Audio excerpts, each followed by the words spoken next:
শুধুমাত্র হাত ধরে পার্কে ঘুরে ভালোবাসি বলাটা আমার কাছে ভালোবাসা না। আমার কাছে ভালোবাসা মানে একই বিশ্বাসে হাতে হাত রেখে দুজনকে দুজনের সম্মান করে গোটা একটা জীবন পার করে দেওয়া। এখানে অনেকেই হয়তো বলবে এই ভালোবাসায়ও রং বদলায়। ভালোবাসায় কখনো রং বদলায় না। রং বদলায় আমাদের স্বভাব, চরিত্র, আমাদের আবেগ। আমরা হয়তো আগের মতো সব কিছু কন্টিনিউ করতে পারি না। আমরা আগের মতো ভালোবাসাকে সম্মান করতে পারি না।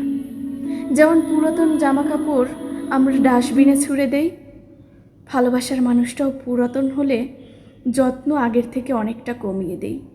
তাই হয়তো ভালোবাসার রঙও আগের তুলনায় আর থাকে না। তাই সবাইকে একটা কথাই বলবো, ভালোবাসাকে আগলে রাখুন, যত্নে রাখুন। ভালোবাসা কখনো বদলায় না, বদলায় আমাদের মন।